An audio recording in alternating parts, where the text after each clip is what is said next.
So this may look familiar. If you watch my videos, you will know that I did this a few days ago. And they were having a leak in here. And when I came, I pulled the toilet, checked everything, flange is fine, no clogs. But this was leaking, this was leaking, that was leaking, and the spud was probably leaking. 100%, it was 100% leaking on the floor. But there happened to be another leak going on that's been this mystery for the last couple days, or ever since I did that. I came over here twice, and I don't know, it was towards the end of the day, and I wasn't really using my brain, but long story short, they kept saying, hey, the toilet's leaking still, the toilet's leaking. I came back, I was thinking, oh no, the flushometer's leaking, but nope. Checked it twice, nobody could figure out what was going on. And then my intuition from the very beginning was that is leaking. And everyone's like, no, that's not it. But guess what? My intuition was right. But it was kind of confusing because when you flush this toilet, we're in the women's restroom. When you flush that, no issues. When you flush the men's toilet, no issues. It's only when you flush this guy. And this is a trap primer, by the way. And it's leaking. That'll probably be another video.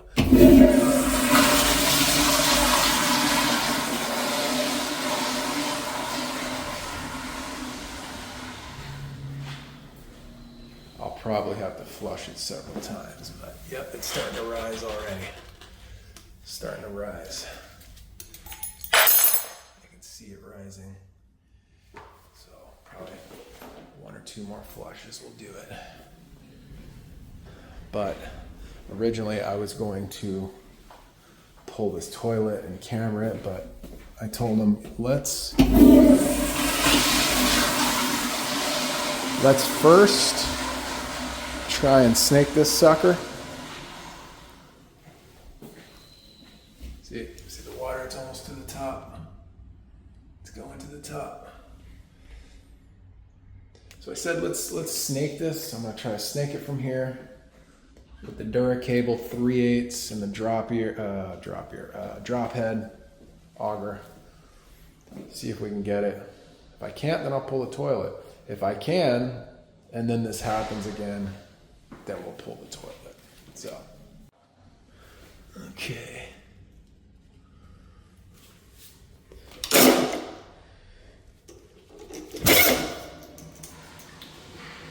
Uh-oh.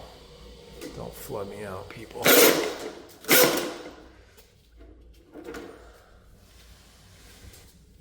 Okay.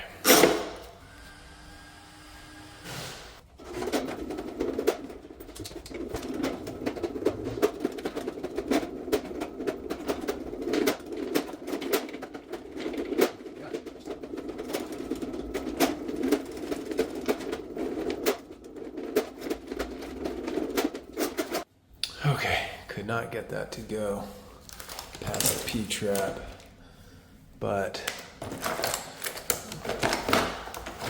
we have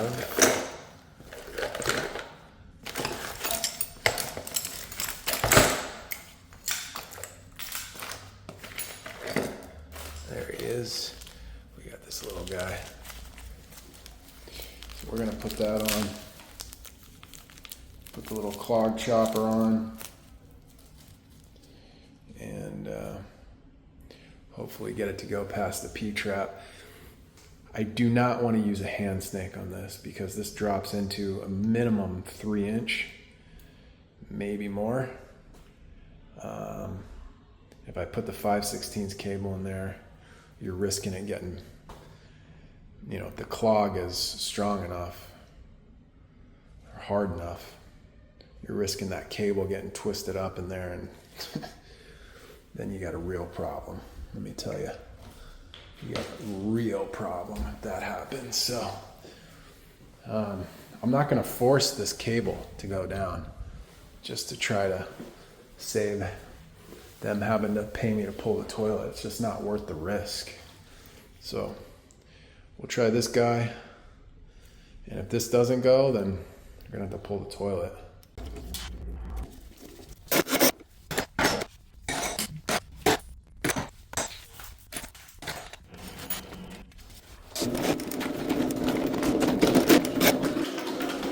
All right, we got that to go. That's going.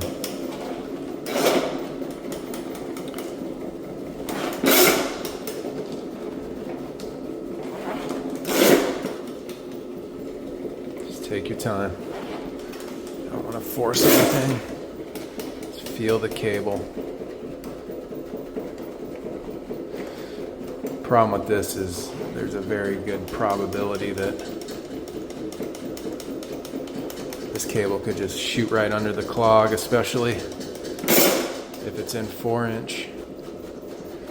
It could just go right beneath the clog and not get anything. But worth a try, I guess.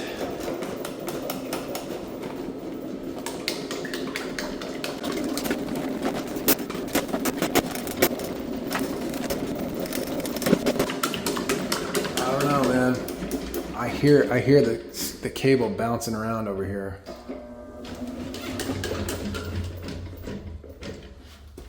I hear it in the urinal. Not good. Not good, man. I got the bigger clog chopper on there now. That's odd hearing it right over here. Okay, we may have to pull that toilet. Let's try this one more time.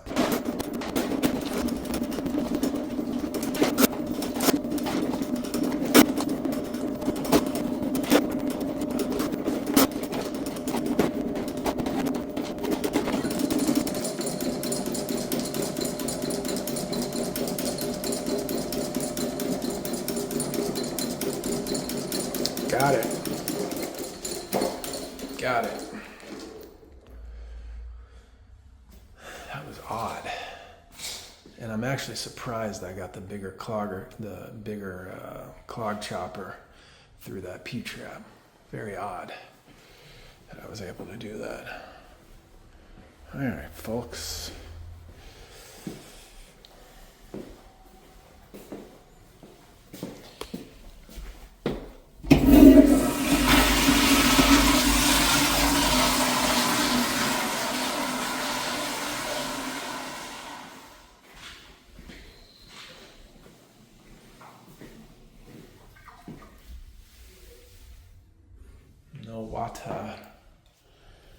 No water. All right, let's do a couple more flushes and then we'll pull that sucker back. This is the machine, dude. I'm telling you, this is the machine. Cleared it. So the guy that taught me plumbing, well, I have many teachers, but the main guy, his name's Steve, and he's a licensed plumber, but his main thing is drains, right? And he only uses a 5/16 hand snake Spartan, the battery powered one. He uses a 1/2-inch Go 62 Gorlitz and a Go 68 HD, the big 11/16 by 150 feet. That's all he uses. And I remember when I bought the 3/8 machine, I was like, hey dude, I got this. He's like, oh, okay. What are you gonna use that for? I was like, what do you mean? And I remember thinking like, oh, I just wasted money. But what I learned is that everybody plumbs their own way, right? There's 100 ways to, not 100, but there's multiple ways to skin a cat in plumbing. And I personally use this machine more than any other machine, by far. This is the most versatile machine because you can get this down 1.5 inches, easy. And you can use it for 3-inch. it's ideal for 2-inch, but I mean, there's just so many jobs. I was thinking about this earlier. There's so many jobs that I wouldn't be able to clear drains on if I only had a 5/16 or 1/2-inch cable, because that's a huge step from 5/16 to 1/2-inch. Huge step, huge increase in diameter. So this 3/8 is just, if you're in the market for a snake, the best all-around snake is definitely a 3/8 cable. But you want to make sure you have those clog choppers, the big and small, and a drop head. If you have those three, and maybe a couple of blades, you're gonna be clearing a lot of stuff with the 3/8 machine. You just got to be careful though, because you can get those tangled up in 3-inch if the clog is heavy roots. You're really not going to be clearing roots with this thing. I have cleared roots with this in a 2-inch line, but anyway, that's it, man. That's it.